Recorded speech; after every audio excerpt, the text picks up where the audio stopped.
प्रशांत किशोर अब कोई सलाहकार नहीं, जनसुराज के मुखिया हैं, पर उनका हर कदम अब भी चुनावी रण का हिस्सा है। बस फर्क इतना है कि अब वह छद्म युद्ध लड़ रहे हैं।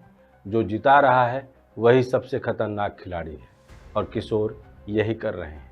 वह खुद नहीं लड़ेंगे, पर किसी को जिताने के लिए सब कुछ दांव पर लगाएंगे। किसे, यह कोई नहीं जानता, शायद राम भी नहीं। पर इतना तय है, बिहार की अगली सियासी पटकथा अगर कहीं लिखी जा रही है तो वह जनसुराज के दफ्तर में ही। ऐसा लोग कह करके माहौल बना रहे हैं, लेकिन माहौल के पीछे का पूरा खेल एनडीए ने अपनी पूरी तस्वीर के साथ, टिकट बंटवारे के समझौते के साथ शायद पलट दिया है। या यूं कहें, हर पटकथा अब वही लिख रहा है और बाकी सब इस खेल के प्यादे जैसे हैं। नमस्कार, मैं डॉक्टर विजय शुक्ल। बिहार की सियासत में अब कोई सस्पेंस नहीं बचा। सीटें बंट चुकी हैं, रणनीतियां तय हो चुकी हैं और चुनाव आयोग अपने वही औपचारिक शब्द तैयार कर चुका है, जनादेश आपके पक्ष में है, बधाई। लेकिन इस बार कहानी सिर्फ एनडीए की जीत या विपक्ष की हार की नहीं है। कहानी उस युवा चेहरे की है जिसने एक बार बिहार की राजनीति में उम्मीद जगाई थी, मगर अब धीरे धीरे सिस्टम की साजिशों और अपने ही सहयोगियों की लालच के बीच घिरता जा रहा है। सवाल यही है, क्या तेजस्वी यादव अब सच में चुनाव लड़ पाएंगे या सिर्फ लड़ने का अभिनय करेंगे? बिहार की राजनीति में इस बार सीट बंटवारे का पूरा खेल अपने आप में एक स्क्रिप्टेड ड्रामा था। एनडीए ने गणित नहीं, मनोविज्ञान खेला। भाजपा ने सीटों का वितरण इस तरह से किया कि कोई सहयोगी नाराज भी ना हो और कोई इतना मजबूत भी ना हो जाए कि दिल्ली की पकड़ ढीली पड़े। यही भाजपा की मास्टर स्ट्रोक पॉलिटिक्स है, जिसमें साझेदारी दिखती है पर असल में नियंत्रण एक ही हाथ में रहता है। नीतीश कुमार को सम्मान मिला पर सत्ता का केंद्र नहीं। लोजपा चिराग पासवान को मंच मिला पर नियंत्रण नहीं। और सबसे अहम, भाजपा को वही मिला जो वह चाहती थी, सत्ता की चाबी और जनादेश की वैधता। दूसरी तरफ विपक्ष यानी राजद, कांग्रेस और वाम मोर्चा अपनी ही कमजोरियों से जूझता रहा। तेजस्वी यादव ने इस चुनाव को अपनी जिंदगी की सबसे बड़ी परीक्षा की तरह लिया था। उम्र कम, उम्मीद बड़ी और पिता का करिश्मा विरासत से ज़्यादा बोझ बन चुका था। तेजस्वी ने बेरोजगारी, पलायन और किसान के मुद्दे उठाए, पर उनके सामने भाजपा की डिजिटल राजनीति और विकास का भ्रम इतना विशाल खड़ा था कि उनका हर तर्क भावनाओं की भीड़ में गुम हो गया। तेजस्वी के पास जमीन थी पर जमीन का नेटवर्क नहीं, भीड़ थी पर बूथ नहीं, नारे थे पर नैरेटिव नहीं, और यही वह जगह थी जहां एनडीए ने खेल जीता। भाजपा ने यह अच्छी तरह समझ लिया कि बिहार का मतदाता अब जाति के नाम पर नहीं बल्कि स्थिरता के नाम पर वोट देता है। लोग यह नहीं पूछते कि कौन सही है, लोग यह चाहते हैं कि कौन रहेगा। नीतीश भले कमजोर हों, लेकिन भाजपा के साथ रहकर वे स्थिर दिखते हैं। यही मनोवैज्ञानिक सुरक्षा एनडीए की सबसे बड़ी ताकत बन गई। तेजस्वी की सभाओं में भीड़ थी, लेकिन भीड़ अब वोट नहीं होती। राजद के नारे थे, लेकिन नारे अब शासन की वैकल्पिक तस्वीर नहीं दिखाते। कांग्रेस साथ थी, लेकिन कांग्रेस खुद कहीं की नहीं रही वाली स्थिति में थी। उसके अपने सहयोगी तक उसे सम्मान और समान भागीदार नहीं मान रहे हैं। और एआईएमआईएम, जो सीमांचल में एक संभावित निर्णायक खिलाड़ी हो सकती थी, वह अपने ही छोटे से प्रभाव क्षेत्र में सीमित रह गई। लेकिन यह सब मिलकर भी एक ऐसा प्रभाव क्षेत्र बना रहे हैं जो प्रशांत किशोर, एआईएमआईएम, इन सब के छोटे छोटे प्रभाव क्षेत्रों से एनडीए की जीत को और सिस्टम में रची गई पूरी पहले की स्क्रिप्ट को और ज़्यादा मजबूती देगा। तेजस्वी यादव का असली संकट सिर्फ राजनीतिक नहीं, वैचारिक भी है। वे अब भी यह मानते हैं कि जनभावनाओं का मतलब जनादेश होता है, लेकिन इस दौर में चुनाव भावनाओं से नहीं, डाटा से जीतते हैं, और भाजपा के पास यह पूरा डेटा है, बूथ से लेकर बिहेवियर तक।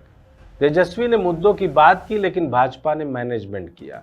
तेजस्वी ने वायदे किए, भाजपा ने वातावरण बनाया, और चुनाव में अब वातावरण ही नतीजा तय करता है, जिसे हम बिहारी भाषा में भौकाल कह सकते हैं। भाजपा ने इस चुनाव में सोशल मीडिया को हथियार बनाया। 90% डिजिटल नैरेटिव पर उसका नियंत्रण रहा। हर गांव, हर मोहल्ले में भाजपा का संदेश पहले पहुंचा, विपक्ष का बाद में। बिहार के डिजिटल बिहारी युवा का यह महसूस कराया गया कि एनडीए स्थिरता है जबकि राजद अराजक था। जबकि सच यह था कि बेरोजगारी, पलायन और गरीबी आज भी वही है जहां 15 साल पहले थे, पर फर्क बस इतना आया है कि अब यह सब नया सामान्य मान लिया गया है। इस बार के चुनाव आयोग की भूमिका भी उतनी ही सवालों में रही जितनी पिछले चुनाव में थी। धांधली के आरोप, मतगणना की विसंगतियां और विपक्षी प्रत्याशियों की संदेह भरी हार चुनाव से पहले वाली, जहां पर महिलाओं को लेकर वोट कटने की बातें, वोट चोरी की बातें, वोट डाइवर्जन की बातें, सब कुछ एक मुद्दे के साथ रही। कुल मिलाकर चुनाव से पहले चुनाव हारने की यह पूरी की पूरी टीस विपक्ष के प्रत्याशियों में, संभावित प्रत्याशियों में चुनाव आयोग ने पहले ही तय कर दिया है। ऐसा जैसे सबने मिलकर आयोग की निष्पक्षता पर प्रश्न खड़ा करने का माहौल बनाया हो। लेकिन आयोग ने साफ कहा, जो हमेशा कहता आ रहा है, सब कुछ पारदर्शी है। असल में पारदर्शिता अब परिणाम में नहीं, परिणाम की घोषणा की शैली में होती है। जनादेश अब जनता नहीं देती, सिस्टम देता है, और सिस्टम के पास तयशुदा विजेता पहले से होता है। तेजस्वी यादव के लिए असली चुनौती अब यह नहीं कि वे चुनाव जीते, बल्कि वह कि अपनी पार्टी को जीवित रखें। राजद की अगली पीढ़ी को दिशा चाहिए, पर दिशा सिर्फ नारों से नहीं मिलती। उन्हें वैचारिक पहचान चाहिए, पर पहचान तब बनती है जब जनता को आप पर भरोसा हो कि आप सत्ता को चला सकते हैं, सिर्फ विरोध नहीं कर सकते। तेजस्वी अब तक नेता के बेटे रहे हैं, उन्हें अब नेता बनना होगा, और यह तब मुश्किल है जब सामने पूरी राज्य मशीनरी और संघीय ढांचा एक ही दिशा में चल रहा हो। भाजपा की रणनीति अब बिहार में यह नहीं कि विपक्ष को हराया जाए, बल्कि यह कि विपक्ष को संगठित होने से पहले ही तोड़ा जाए। हर चुनाव में विपक्ष का नया चेहरा खड़ा होता है और हर बार भाजपा उसे या तो निगल जाती है या अलग थलग कर देती है। तेजस्वी इस चक्र में फंसे हैं, चिराग पासवान इस चक्र में पहले ही समा चुके हैं। कांग्रेस तो अब बस नाम के लिए रह गई है। अगर यकीन ना हो तो उड़ीसा के नुआपाड़ा के बीजेडी वाले कैंडिडेट के संभावना को पूरी तरीके से जीत की संभावना में स्वप्न के रूप में देख रहे लोगों को तब झटका लगा जब भाजपा ने उम्मीदवार को ही अपने पार्टी में शामिल करा लिया कि जो बीजेडी का प्रत्याशी हो सकता था। तो अब सवाल यह नहीं कि तेजस्वी जीतेंगे या हारेंगे, सवाल यह है कि क्या वे लड़ भी पाएंगे, क्योंकि अब बिहार की राजनीति में चुनाव एक लड़ाई नहीं बल्कि एक पूर्व निर्धारित नाट्य प्रदर्शन है, जहां स्क्रिप्ट पहले से लिखी होती है, कलाकारों के संवाद तय होते हैं और आखिरी दृश्य में चुनाव आयोग मंच पर आता है। जनादेश आपके पक्ष में है, बधाई। तेजस्वी को इस स्क्रिप्ट से बाहर निकलना होगा। उन्हें यह समझना होगा कि जनता की भावनाओं को अब सिर्फ भाषणों से नहीं बल्कि संगठन से जोड़ा जा सकता है। उन्हें यह तय करना होगा कि वे लालू यादव की विरासत से बाहर निकलकर तेजस्वी ब्रांड बना पाते हैं या नहीं, क्योंकि अगर वे ऐसा नहीं कर पाए तो बिहार की राजनीति में उनका नाम वही बनकर रह जाएगा, जोश था, दिशा नहीं थी।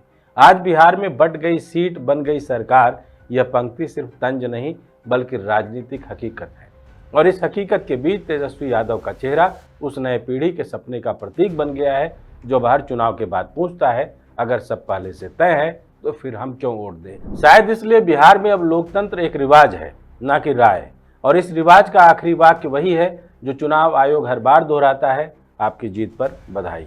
अगर आप हमारी बात से सहमत हैं तो बताइए, असहमत हैं तो भी बताइए।